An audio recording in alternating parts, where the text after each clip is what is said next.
Opening credits. Dragon's Drama. A Dragon Shifter Paranormal Romance.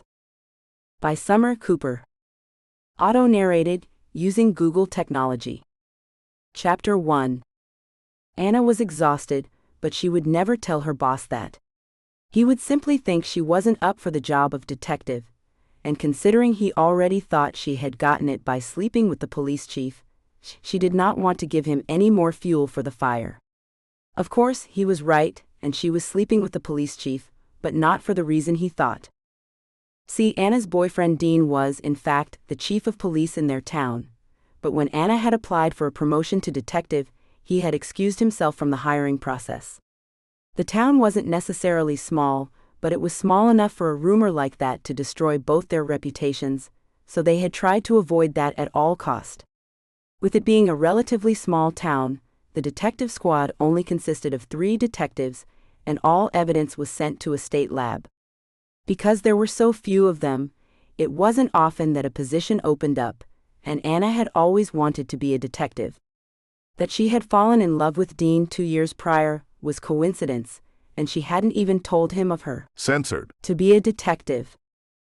Anna had grown up watching police detectives on TV, and ever since she had been a little girl, she had wanted to be one of them. She wanted to fight crime, and she wanted to catch the bad guys, no matter how few clues they might have. Something would suddenly click, and they would miraculously come to the answer. All within an hour. While attending the police academy, of course she had learned that life as a detective wasn't nearly that glamorous or easy, and many cases took months if not years to solve.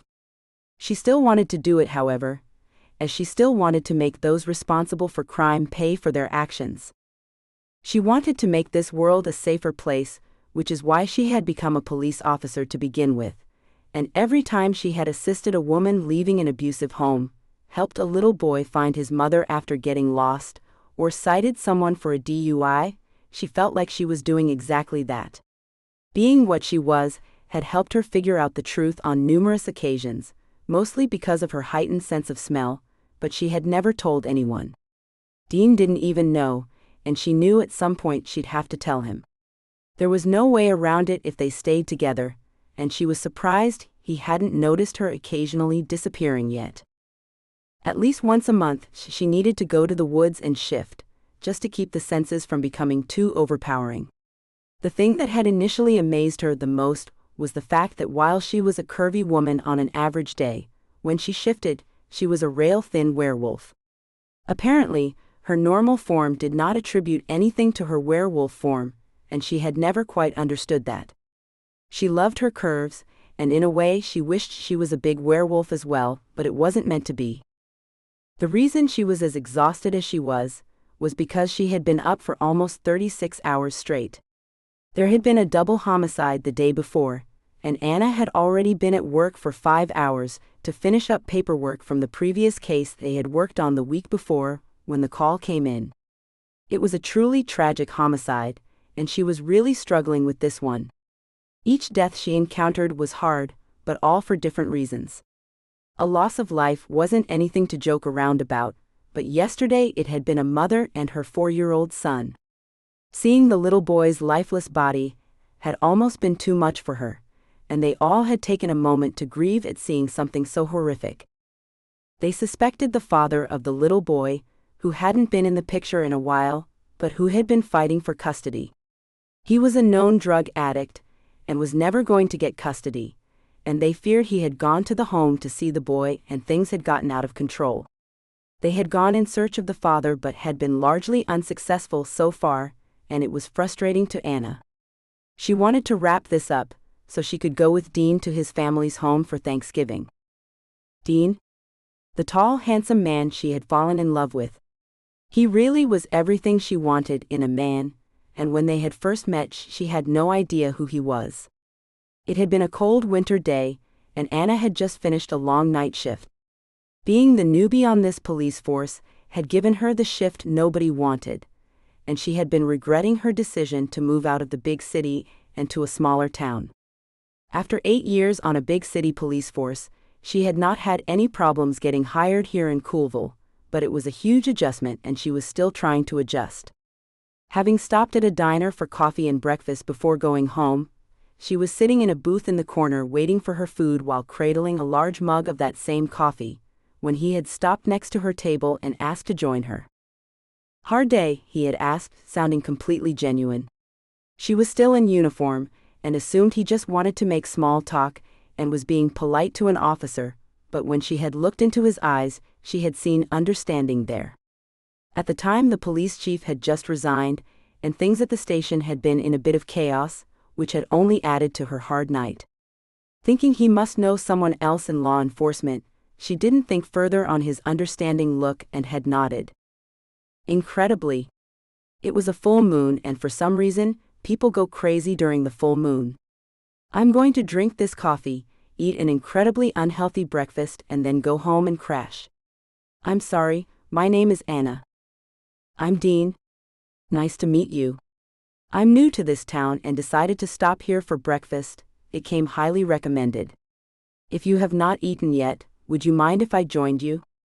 They had talked all throughout breakfast, and Anna thought he was one of the most gorgeous men she had ever met, while being kind and fun to talk to, which all made him more gorgeous in her eyes. When she had gotten the phone call at 10 that morning to come in because the new police chief had been hired, she had grumbled and complained the whole way there. When she had found out Dean was the new police chief, her mouth had dropped open, and she knew she never again stood a chance with this man. Dean had approached her afterward and asked her to lunch, at which point he had apologized for not telling her, but he had not been allowed to do so until the announcement, and also saying he had listened to her complaints that morning and would take them into consideration. That included an extra patrol car on full moon nights, and Anna had flushed furiously at that. Initially, it had started a simple friendship, with them going for coffee fairly regularly when she was getting off work and he was going into work, but soon it turned into more than that. They knew they had to keep it silent at first, because he was still new, and it could hurt some of the efforts he was trying to go through to improve everything. And with both of them being fairly new, they didn't want to hurt Anna's career either. The first time he had ended up in her bed, she had almost drooled at seeing him. Censored. And she knew she had stared for a while. Despite being the chief of police, and not really going out to fight crime anymore, he still worked out, and it was obvious.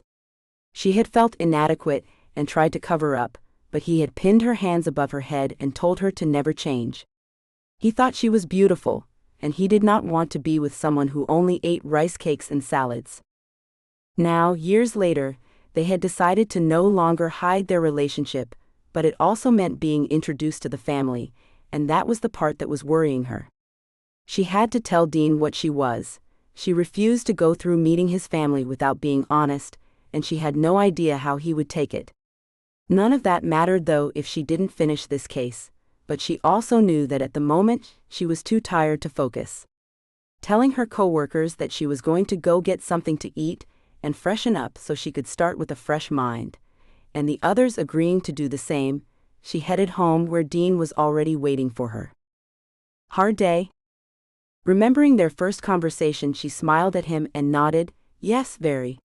That double homicide is really doing a number on me. It should be so straightforward, and yet we can't find the guy. I'm going to eat something, and then go to bed for 2 hours so I can start fresh. I made you some soup, it's keeping warm on the stove. Do you want me to run you a hot bath?" This right here, this was why Dean was perfect for her. He understood her on a level nobody else did, and always knew what she wanted without her saying it. Apparently, the look on her face gave him the answer as he left for the bathroom to do exactly that, and Anna started eating a big bowl of soup, which instantly made her feel better. As soon as she finished, she put the bowl in the sink and made her way to the bathroom where Dean was just finishing with her bath. She caught the scent of her favorite bath lotion and saw that he had put out her soft robe as well. With a tired smile, she quickly got ready and got into the bath, sighing as she sank down in the water, which was at a perfect temperature. "I'll come back to check on you, you just relax. Lift your head up a little," Dean said before placing a small folded towel under her head so she could lean back without her head hurting or getting uncomfortable. She couldn't help but think that there was a chance Dean was too good to be true, and that she didn't quite deserve him. Everything he did was right on target, and considering her prior experiences with men, she still couldn't believe he wanted to be with her. Anytime she talked about those doubts, though, she saw why Dean was such a good chief of police, as he would look at her with a stern look that indicated he did not want to hear it. She guessed she had been in the tub about 30 minutes when Dean came back, and with great reluctance she got out, taking the towel he offered. As much as she would have loved to stay in the tub, she didn't have the time for it, and for now this was all she would allow herself. Putting on some simple panties and her robe, she walked into the bedroom and crawled under the covers. Dean chuckled as he saw her get into bed without taking off the robe, and Anna wasn't surprised when he walked over to the censored at the end of their bed and pulled out a blanket. Reluctantly, she lifted up to take off the robe, accepting the additional blanket instead. With a promise to wake her up in an hour and a half, Dean dimmed the lights and left the room, allowing Anna to get some much-needed sleep. An hour and a half wasn't nearly enough to feel truly relaxed, but it was all Anna could afford to take, so when Dean woke her up, she simply glared at him before getting out of bed and getting dressed again. She was glad that as a detective, she could wear normal clothes as opposed to a uniform, and after clipping on her badge and strapping in her gun, she walked into the living room with a sigh. "I'm off. As soon as this is over, I'm taking a few days off, quite possibly just to sleep." "Well, are you still up for visiting my family for Thanksgiving? We could both take a week and go up to see them. I really want to introduce you. As long as I get this case wrapped up, I'd love to take a week. Meeting the family makes me nervous, so let's discuss it, all right? I want to, but I'm sure you understand why I would be nervous. On that note, I need to get going. I just got a message that we have another lead. Good luck and be careful." Anna smiled at Dean before giving him a quick censored and heading out the door. She knew as soon as this was over she was going to talk to him, and if he still accepted her after that, she would go to meet his family. There wasn't much that could go wrong with that, right? Chapter 2. What's wrong? You seem distracted, Dean asked 2 nights later. Anna had come home after having finally caught the father and charging him with the double homicide. He had been hopped up on who knows what, but he still had the murder weapon on him.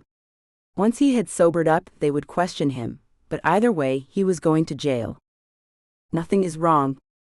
I'm glad this case is over and I'll go with you to your parents, but I have to tell you something first. It's important that you know before we go. Dean turned to look at her and she looked up at him, waiting for some kind of response. All right. That sounds ominous, so go ahead and tell me before I assume the worst. This is going to sound completely unbelievable, and you are going to think I'm crazy. I never told anyone except my parents, and since they are no longer alive, you will be the only other person who knows. Have you ever heard of a shapeshifter? Yes. What kind are you? Werewolf. I'm surprised you've heard of it. I can't imagine it being common and you don't seem shocked. I suppose I have a confession of my own. If you tell me you're a shifter, I won't believe you. Dean chuckled before nodding. I can't very well judge you if I am one myself. Pleased to meet you, werewolf shifter. I'm a dragon shifter. Your family accepts that? I still don't believe you. They don't know?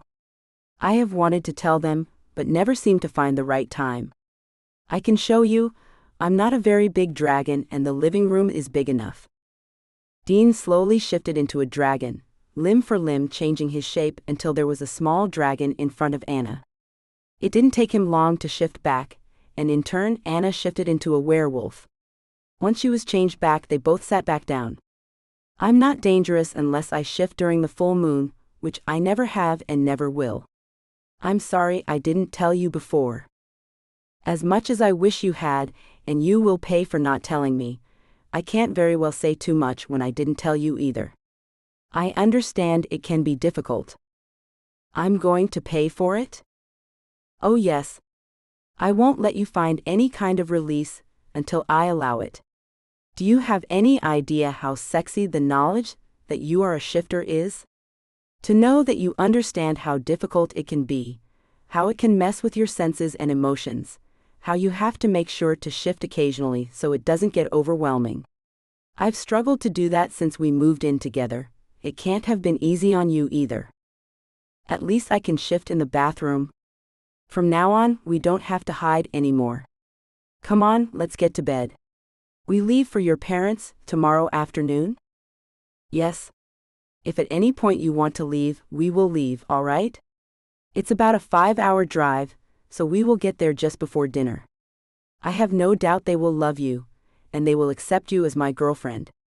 If it makes you feel better, my little sister is bringing her boyfriend and he is an arrogant little brat, so they will love that I'm with a beautiful, kind woman. That's promising. Have they met him before? No, but I've talked to him through video chat when talking to my sister and he happened to be there. They will be arriving around the same time we are. Come on, let's get to bed. We could both use a good night's sleep. Dean had not been joking when he had told Anna she would pay, and 4 hours later, when Dean finally helped her find her release, she had never felt quite so relieved. She almost immediately fell into a deep sleep, the combination of all the work and the physical exertion getting to her. She knew Dean had to feel the same way, and when Anna woke up the next morning, Dean was still fast asleep. Looking over at her alarm clock, she saw it was almost 11, and she sighed. They had slept much longer than intended, and since they had to leave in an hour's time, she knew she had to wake up Dean. She knew he hated not having time to shower and get ready properly, and the last thing she wanted was to spend 5 hours in a car with a grumpy Dean. Leaning over, she gently censored him before trailing her censored down his neck. A hand came up to stop her, and when she looked up, she saw him watching her through half-open eyes. Don't start what we can't finish. Anna smirked before getting out of bed, fully aware that she was completely censored and putting a little bit of extra sway into her walk. Reaching into the drawer for underwear, she made certain to widen her stance slightly and bend over, satisfied when she heard a soft moan behind her. Pretending to ignore it, she put on her panties and continued getting dressed as if nothing was wrong. She heard Dean getting out of bed, and soon his arms wrapped around her and he censored her neck. She felt him pressing into her lower back, and knew he was going to get revenge at some point for leaving him hanging like that. You're in trouble, Dean whispered into her ear before walking to the bathroom, his erection obvious and prominent. His promise, because that is what it was, had caused a reaction she had not quite expected, and she knew her plan had completely backfired. They had to rush to finish packing, eat something, and get to the car, and when Anna slid into the passenger seat, she had started to get excited about this trip. She was still nervous to meet his family, but this was the first real trip they had gone on together, and she was excited about it. With their jobs, it was hard to take time off, especially at the same time, and she was glad it was finally happening. Ready, baby? As ready as ever. Let's do this. The second they pulled out of the driveway, Anna turned to her favorite radio station and turned it on full blast. She had always blasted music loudly, singing along to every song, went on road trips to help pass time, but after 30 minutes it was clear Dean didn't think it was such a great idea. I'm not going to listen to that for 5 hours. Tell me about some of your Thanksgiving traditions growing up. With that, they started talking about a variety of things, stopping only once to get gas and drinks. Anna had no idea what to expect when arriving at his parents' home, and she was glad for the distraction the conversation provided.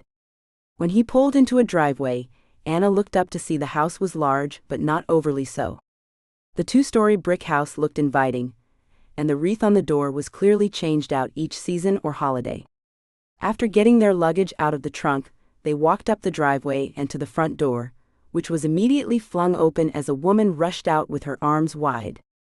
Anna assumed she was Dean's mother, especially when she pulled Dean into a big hug. What Anna hadn't expected was to be treated to the same big hug seconds later.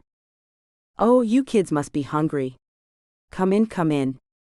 Sophia and Tom arrived half an hour ago, and Tom has already mentioned 3 different times that he's hungry. Anna dear, you can hang your coat up right there while Dean takes your luggage up to your room. You'll be staying with Sophia while Dean and Tom are sharing Dean's room. Mom, we are adults. Anna is sharing with me, and I don't care where Tom sleeps. For all I care, it is the couch, but Anna and I live together, and you can't be naive enough to think it's in separate rooms. Anna, I'll take your things upstairs. I'm sure Sophia is barely containing her excitement to finally meet you. Dean's mother quickly got over her slight shock and ushered Anna towards the living room. Call me Maria, dear. Over there trying to start the fire is Joe, Matt is the one trying to sneak some wine, and Sophia and Tom are on the couch. Everyone, meet Anna. Matt, put that down or I will make Tom sleep in your room. Dean should be down shortly, and then we can all eat. I'm so excited to have everyone here for the week. Anna was slightly overwhelmed, but she also immediately liked Maria. She was clearly the mothering type, who just wanted everyone to have a good time. Joe had barely nodded his head at her, and Matt had a mischievous smirk on his face. It was clear he was the youngest, 16 if she remembered correctly, and he knew he could get away with quite a lot with his parents. Anna raised an eyebrow at him when he picked up his mother's wine glass again, only to see Dean's arm sneak around him and pluck it right out of his hand before cuffing him upside the head.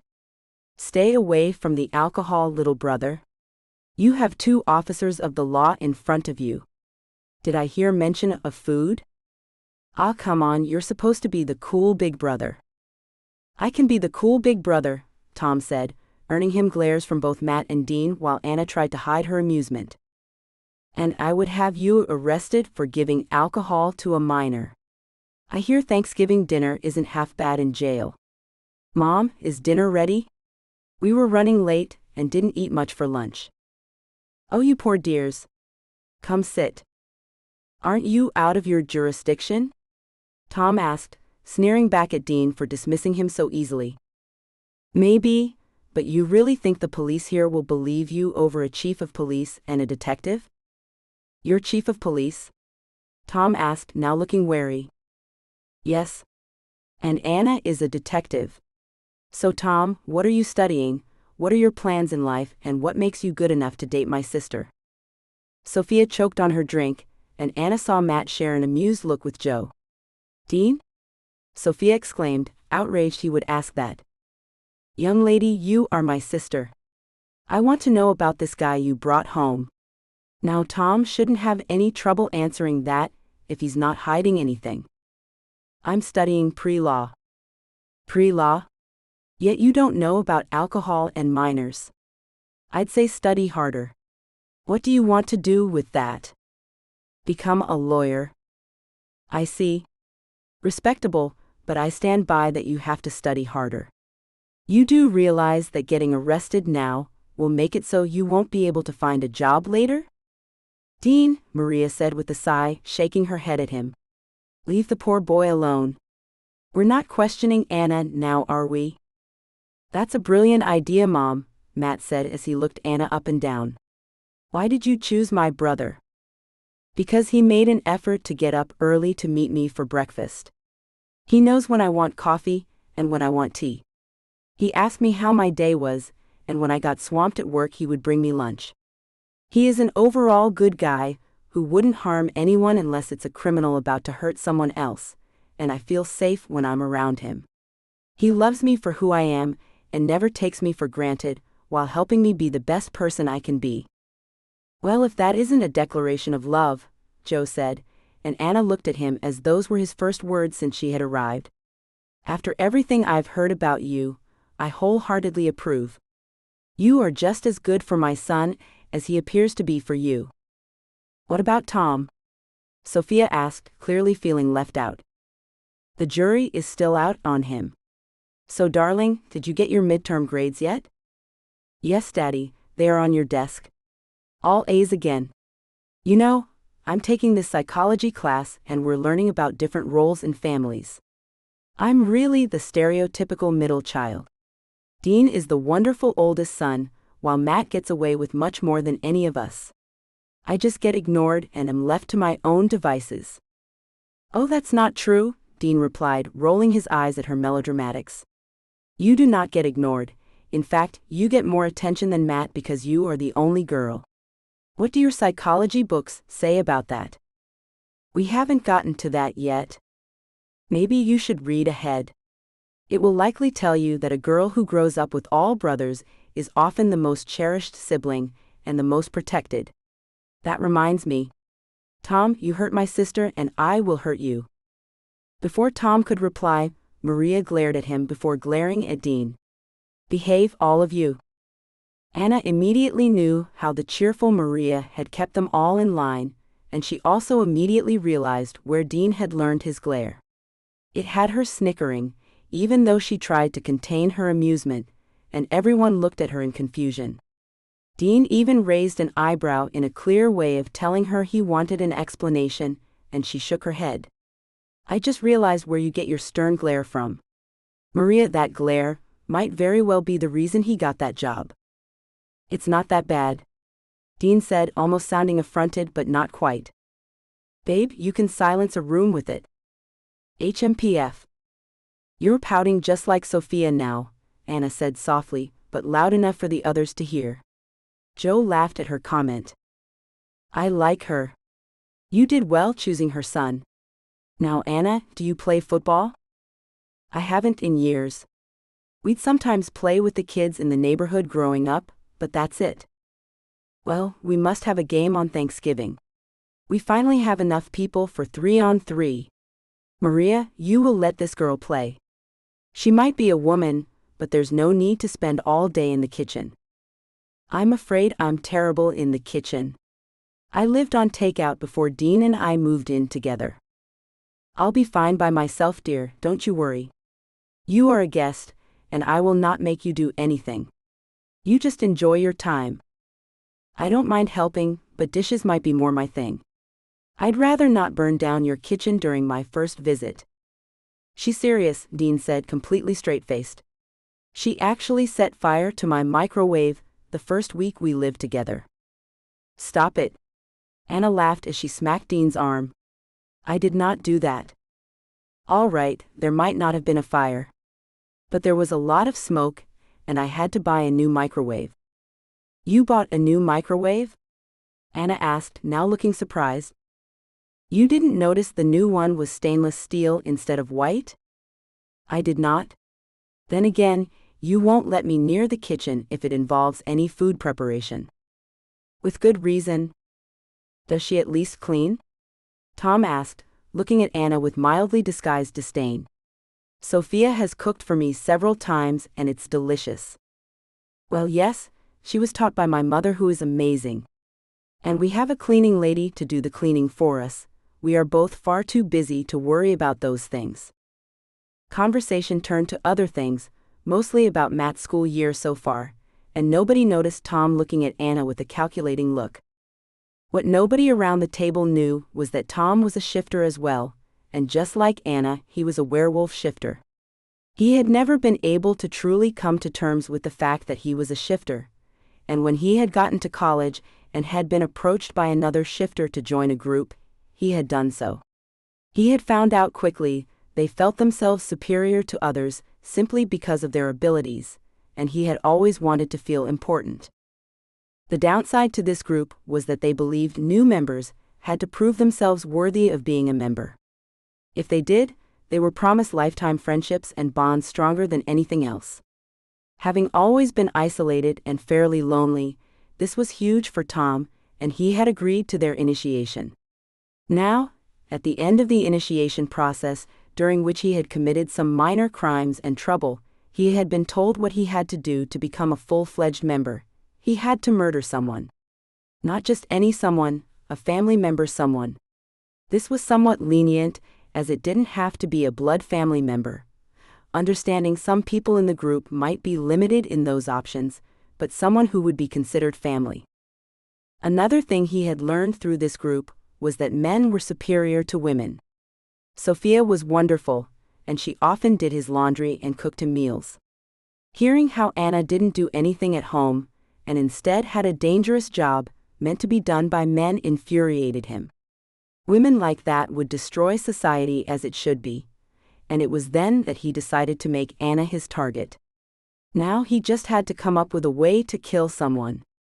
He conveniently forgot that Anna was a detective, and as such, she was trained to notice things. Dean was good at his job as well, and they had already shared a look and had noticed Tom's glare in Anna's direction.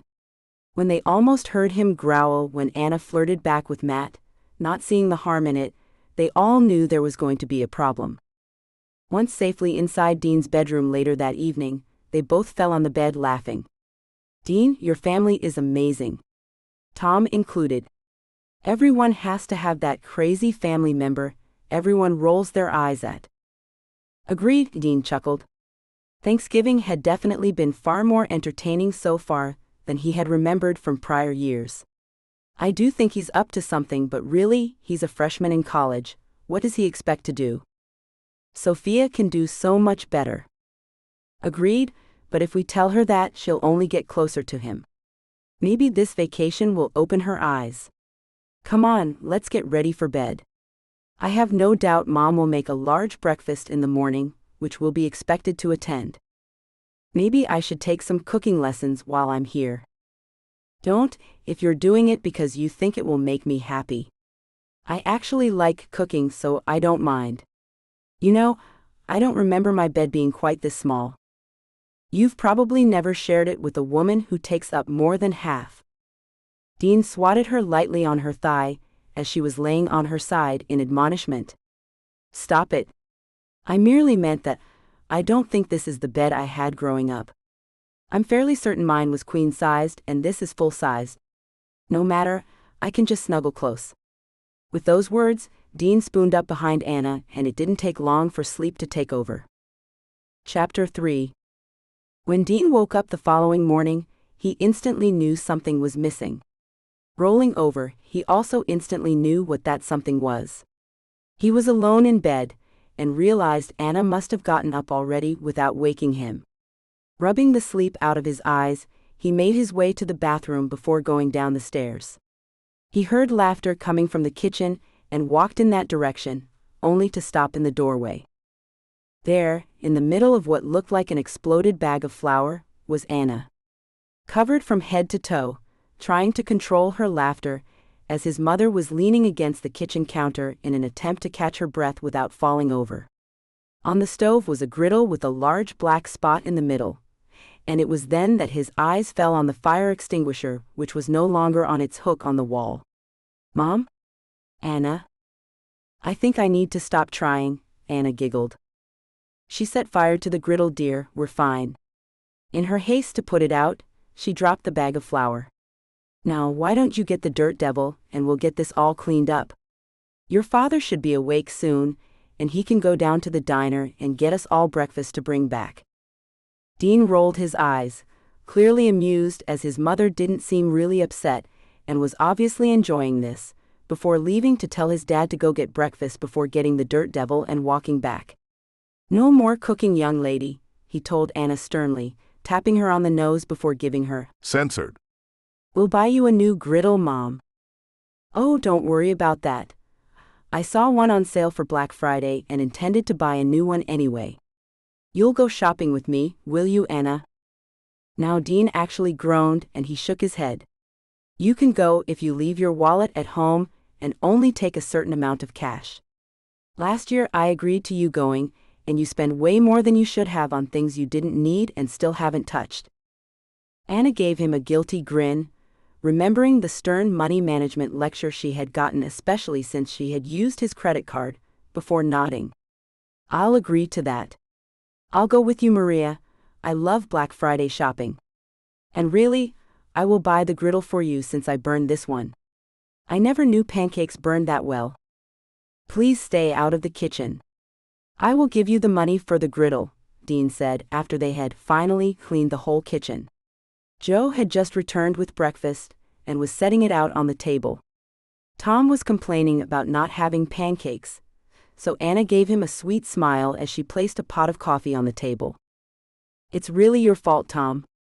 You said I should be more like Sophia, so I asked Maria for a cooking lesson. If you had kept your mouth shut, I would have never tried and you would be eating pancakes right now." "Coffee?" Anna winked at Dean after she said this, which was seen by Joe as well, and they both grinned. She had easily shut Tom up without doing or saying all that much, and Anna had no idea how much Joe loved her easy conversation and banter. Nobody really cared about the griddle, as this had simply provided a conversation for years to come. "So what happened at Black Friday last year?" Maria asked once everyone was seated. "Dean didn't want to come with me, so I finally talked him into a deal. He would give me his credit card to use if I found someone else to go with me. I spent close to $1,000 by the time I came home nearly 12 hours later." "Matt, don't ever give a woman your credit card on Black Friday." It worked out though.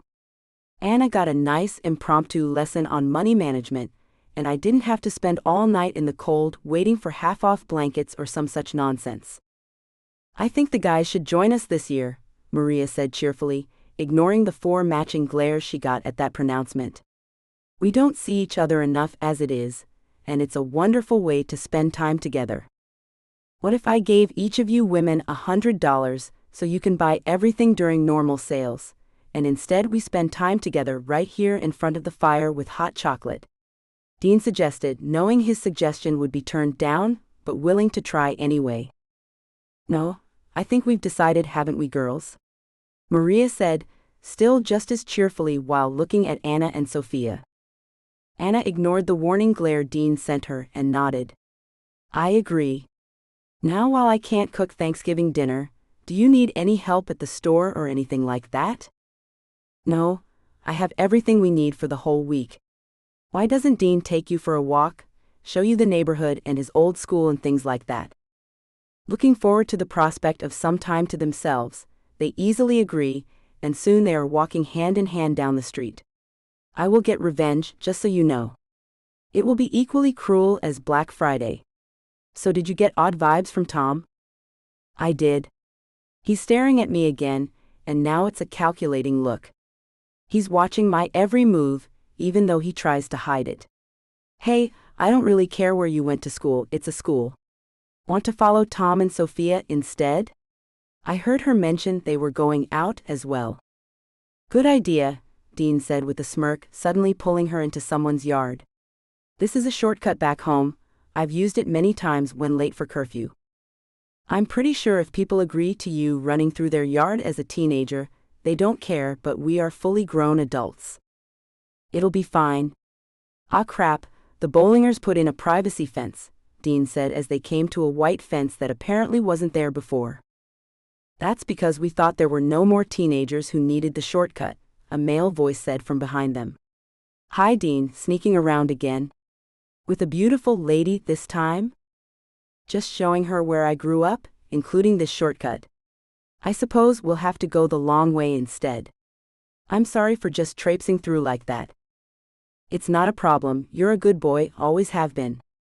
Take care of that pretty lady now, you hear?" "Absolutely, Mr. Bollinger." Once back on the main sidewalk, Dean chuckled and shook his head. "He always ratted me out and called my parents when he saw me using the shortcut. My parents were always telling me it was rude and to simply leave on time to take the long way. I resented him for it, but now that I've seen what can go wrong when teenagers do something unexpected and get hurt or disappear, I know he was just trying to keep me safe by letting my parents know I wasn't walking the normal route. It can get really dark through those trees, so it really was the right thing to do on his part, but as a teenager I just felt betrayed. I'd get grounded and sit in my room and think of ways to get back at him. Now I'm glad I never followed through with those plans." "Oh, there they are," Dean suddenly said as he pulled Anna against a hedge, only for them both to fall right through as he lost his balance. The little girl on the other side just gave them a strange look, but before she could say or do anything, Dean had pulled Anna back through to the other side, both of them laughing. "Sorry about that, there used to be a fence there as well." Anna just laughed and shook her head, pointing at where Tom and Sophia were walking away. "Let's just continue this. I'm sure that little girl is wondering what in the world just happened. And her parents won't believe her when she tells them. Where are they going?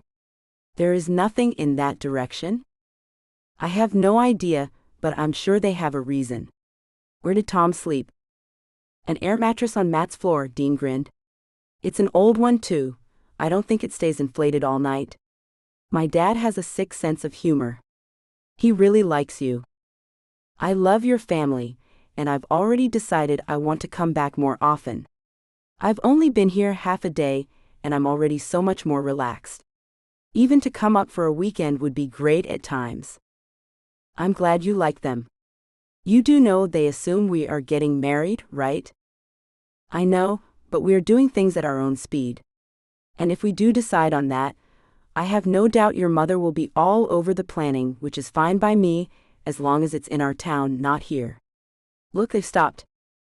Dean pulled Anna behind a tree, and they watched as Sophia got on a bus, before Tom started walking again.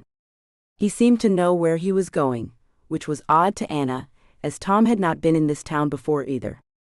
Tom stopped in front of another guy, talked briefly, and then started walking again. I recognized that guy's face from somewhere. Something having to do with the college. Hold on, let me look real quick, Dean said as he pulled out his cell phone and started looking at something. I knew it. That guy is a shifter. I remembered this story because it involved shifters, and it caught my eye. This group believes themselves to be superior to everyone else, because they are shifters, and they don't care about committing a crime. Anna, if Tom knows that guy, that means he's a shifter. They don't talk to non-shifters, unless they are handcuffed at the police station. Crap. And if he's with that guy, who knows what he intends to do? Babe, we have to tell your family. Not yet. I want to see what he is up to first. Let's head home and I can look up more on my laptop, maybe see if we can figure out something else. Chapter 4. The second they had arrived back home, Maria had pulled Anna into another room, and with a nod to Anna, Dean went up the stairs to try and find more information. Initially, he didn't find much, but suddenly his eye caught something in the paragraph about initiations. Crap, Dean said softly before running down the stairs. He now knew why Tom had been so interested in Anna, and he feared he was too late. There, in the kitchen, was Tom with a knife aimed at Anna, who was calmly standing against the wall with her hands up in a defensive position. Tom, don't do this. You don't have to join this group. Not all shifters require you to do these things to be a part of their community. Shifter or not, you would go to jail for this. What kind are you? Werewolf. What do you know about it? Dragon. Anna is a werewolf as well. You don't want to kill another shifter, do you? Maybe not, but she is a disgrace to shifters and womanhood, Tom said fiercely as he approached Anna again. Suddenly there was a whooshing sound, and a large cast-iron frying pan hit Tom's head and sent him flying, with Anna jumping out of the way of the knife. Looking up, Dean noticed his mother standing there, frying pan in her hand as she glared at Tom, who was knocked out. Excuse me, let me call the police and then you two can explain this shifter business. And you young man are in trouble, she added sternly with a look at Dean. When the police arrived, they took everyone's statement, and Dean found out that Tom had known about them following him that afternoon, and had seen an opportunity right then and there. Once that was done and Tom was taken away, Maria motioned for Dean and Anna to sit on the couch while she stood in front of them. Dean instantly went back to the days when he had been a child, and any time he was in this position it meant he was in big trouble. With a big sigh, he started explaining. Anna had no idea what to expect, but she hoped Maria would accept them for what they were, because she was not ready to lose this family so soon after finding them. They sat in silence for 10 minutes, while Maria thought about what she had just been told, when suddenly Maria nodded. I am very disappointed you didn't tell us, though I also understand why you didn't. If you were still a teenager, you would get grounded. Instead, you are going to tell your father yourself before also telling your sister and brother. None of us will say anything. Anna dear, you've barely just met us, so I don't blame you for not saying anything. I am fascinated by all this, but for now, why don't you go find your father? Anna and I will sit here and have some tea. Anna anxiously sat with Maria, who was talking again as if nothing had happened, waiting for Dean to return. Once everyone knows, we can show you our form if you'd like, Anna said finally. Thank you, darling. Oh, now we don't have enough people for football. We'll be fine, especially since you can play. If I tried cooking, you can try football. I'm terrible at it, and we can be terrible together. How does that sound? Excellent. You are right, I can do this. This is about family and family activities, and if that means trying football, we will try football. You know, someone has to tell Sophia. I think Dean should. As much as she grumbles and complains, it's clear she looks up to him. I think she'd accept it better. And if not, he has strong arms to give her a hug. You have a pretty good idea about our family already. It's good to see. You really do fit in well. Now, how about I make you some coffee? You still look a little bit shaken. She would prefer tea, Mom. Come on, let's make some, Dean said with a slight smile at Anna while helping her off the couch. Together they walked into the kitchen, leaving behind Joe and Maria, who were watching them with smiles. That night at dinner, Dean and Anna told Matt and Sophia about them being shifters. Dean had spent some time with Sophia to explain to her that Tom had tried to kill Anna as part of some misguided initiation, and to everyone's surprise, she had just shrugged and told them that after bringing him home she had been having doubts anyway. Naturally, Matt wanted to see them change, and they both did, just because they knew the curiosity was normal. They explained their children would be shifters since they were both shifters, but they could be either werewolves, dragons, or were dragons. When one of the two was a shifter, there was a 50-50 chance the child would not be a shifter at all, but in this case, it was going to happen. Most shifters did not start showing signs of being a shifter until they were in their teens. And sometimes being a shifter skipped a few generations, which is what had happened with Dean, or at least that's what he assumed. The only type of shifter you could be without being born one was a werewolf shifter, as you would have to be infected by a werewolf during the full moon. Anna explained that was why she never shifted on that night. Maria was worried that Anna was shaken from having a knife pointed at her, and when she explained it wasn't exactly unusual in her line of work, everyone else at the table groaned because it sent Maria into a fit. She immediately started fuzzing over Anna, and by the time dinner was over, Anna was on the couch, under a blanket, holding a cup of hot chocolate, while Maria was walking around muttering about how that should never be normal in anyone's life. Was your dad angry? Anna asked Dean later that night, as they got ready for bed. She had been worried about this, but hadn't said anything. No, just disappointed I never told him. In case you hadn't noticed, he doesn't really get upset over anything easily. True. I'm glad they accepted it so easily. They are pretty amazing, aren't they? Dean said with a smile. It was clear he loved his family, despite their idiosyncrasies. Chapter 5. Thanksgiving Day came faster than Anna had expected, and with it came a flurry of activity.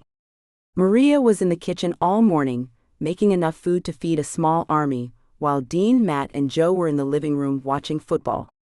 Sophia went from helping her mother to texting with her friends constantly, and Anna wasn't sure where she belonged until Dean had pulled her into his lap to watch the game with them.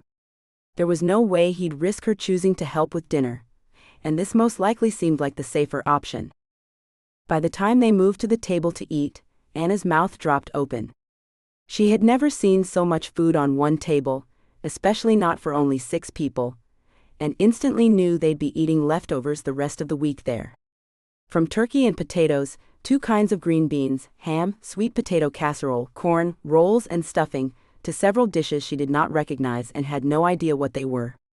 Joe seemed to have come out of his shell for the holiday, and Anna was in stitches at some of the stories he told, especially since half of them were about Dean and the things he'd done as a child.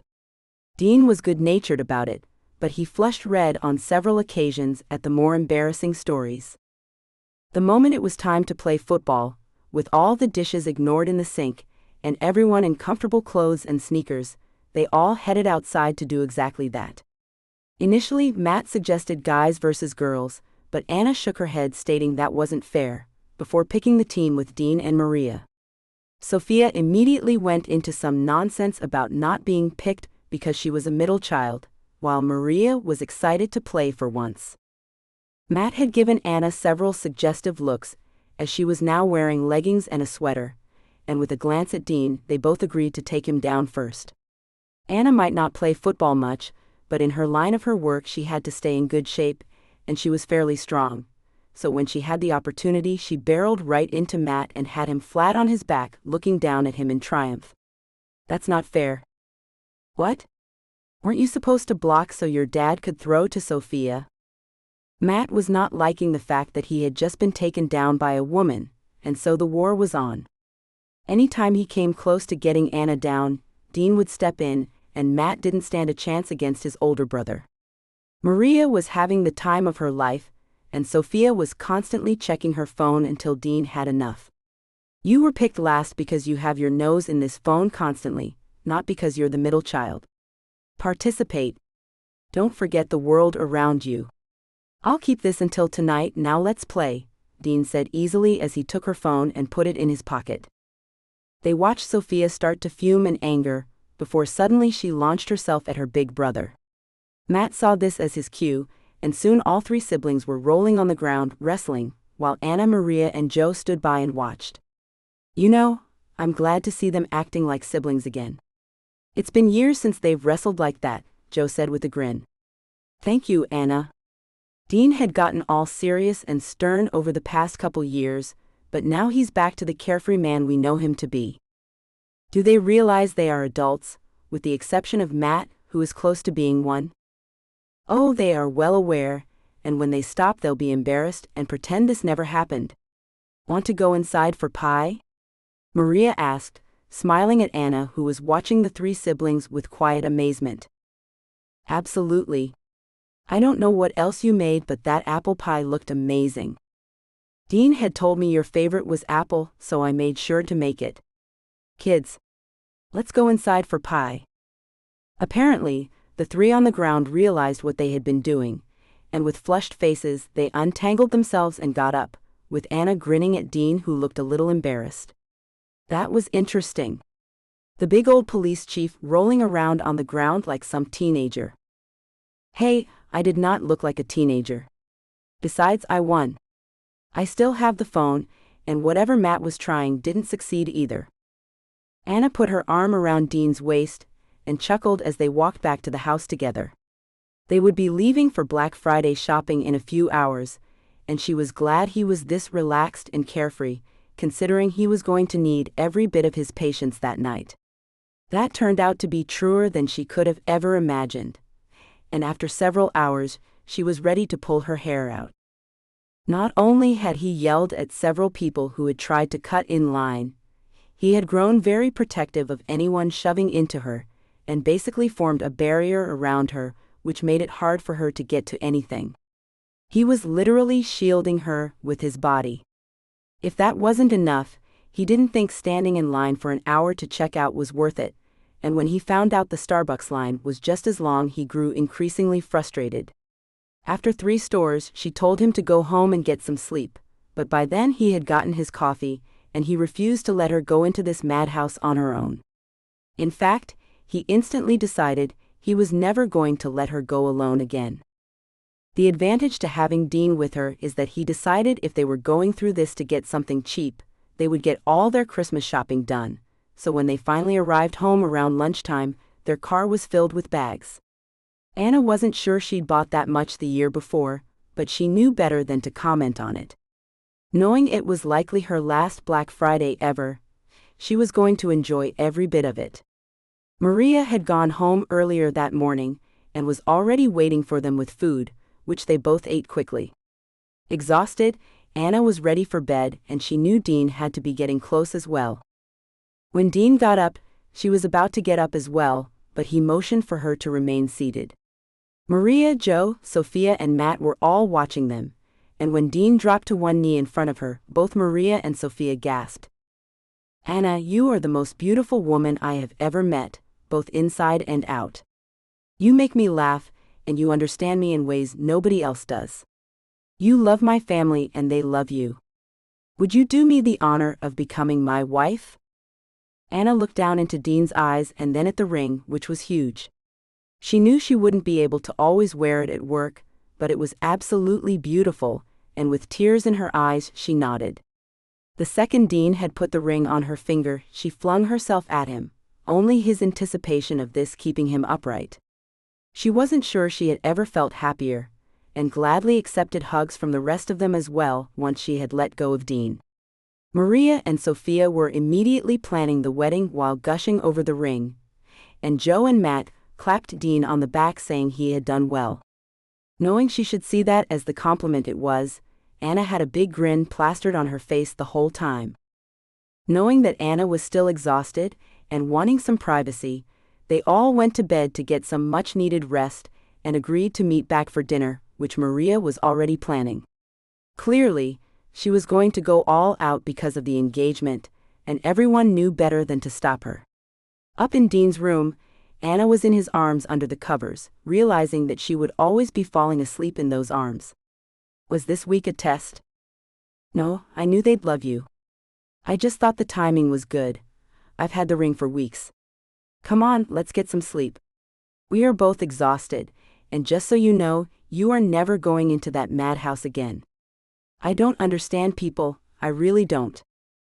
That's fine, baby. I can shop during regular sales. I've always loved the rush of finding a good deal and getting there before everyone else. I love you. I love you too. Thank you for reading my book. If you like this story, I think you'll enjoy my book Rough Start. A letter to my readers. Dear reader, I would like to take this opportunity to thank you for reading my book. Without you, my life would have no meaning, no, seriously. I spend a large part of my day trying to find ways to reach out to readers like you, so one more person can discover my work or fall in love with a book of mine they've never read. Sometimes it's serendipity. An avid reader stumbles across someone called Summer Cooper and decides to give her a chance. Sometimes it's a recommendation from a friend. More often than not, it's from all the hard work done behind the scenes to market a book. However you've ended up here, I truly appreciate it. Even as a small-time indie author, there are many people involved in my book business: editors, proofreaders, designers, assistants, reviewers, etc. But by far the most important are the readers. Your support is what allows me to do what I love for a living, a gift that I'm well aware most people never get. I'm always thinking about how I can give more back to my fans, the people who put food on my table and a roof over my head. That's what prompted me to start my own online bookstore on the PayHip platform for my work and those of a few author friends of mine. It gives me loads more flexibility to offer regular discount codes to my followers and bundle products together to give you better value. I'm still selling my books on the major online retailers, maybe that's where you bought this one, but they'll also be on PayHip for the same price or cheaper. I'm really loving the discount code feature. Since PayHip take a much smaller cut of the royalties, when you buy from there, you can also get the bonus of that warm, fuzzy feeling inside that comes from supporting an indie author, rather than more of your money going to line the pockets of some of the richest people in the world. If you'd like to support me even more, I have a Patreon page with tiers to suit all budgets and all kinds of amazing benefits, including free books and audiobooks, exclusive content and merch, signed paperbacks, swag boxes, and more. It's also the best place to get to know me better, as I'll be posting life updates and patron-exclusive Q&As. I know times are tough for many people, so if you'd like to support me but can't afford a subscription like Patreon, the easiest thing to do, and completely free, is to leave a review and help spread the word about my books. You can also join my free email newsletter to find out about upcoming releases, discounts, etc. You might be wondering, with all this PayHip, Patreon, newsletter, Facebook, Instagram, YouTube, TikTok, did I mention all my social media and marketing stuff? When do I get the time to actually write?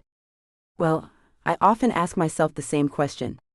But that's the reality of being an indie author. And that's why every single reader like you matters so much to me. Rest assured, I do find time to write, and my next release is never too far away. Okay, some fans may complain it's too far away. Thank you again from the bottom of my heart for all your support, in whatever form it takes. with love and appreciation. Summer.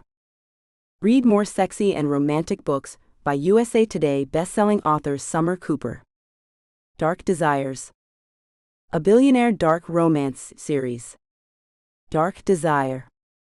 Dark Rules. Dark Secret. Dark Time. Dark Truth. Bar to Bar. A billionaire second chance series. Dancing with Lies. Dancing with Temptation. Dancing with Doubt. Dancing with Guilt. Dancing with Redemption. Twisted Intention. A billionaire revenge romance series. Twisted Beauty. Twisted Love. Twisted Fate. Mafia's Obsession. A hot mafia romance series. Mafia's Dirty Secret. Mafia's Fake Bride. Mafia's Final Play. Screaming Demons. An MC romance series full of suspense. Rough Start. Rough Ride. Rough Choice. Rough Patch. Rough Return. Rough Road. Rough Trip. Rough Night. Rough Love. Check out Summer's entire collection at www.summercooper.com/books. About Summer Cooper. Thank you so much for reading. Without you, it wouldn't be possible for me to be a full-time author. I hope you enjoy reading my books as much as I do writing them. Besides, obviously, reading and writing, I also love cuddling my dogs, shouting at Alexa being upside down, aka yoga, and driving my family cray-cray. Follow me on Facebook, Instagram, Goodreads, BookBub. Get in touch at hello@summercooper.com. www.summercooper.com. Closing credits. This has been Dragon's Drama. Written by Summer Cooper. Auto-narrated using Google technology. Copyright 2024 by Lovie Books Limited. Production copyright 2024 by Lovie Books Limited.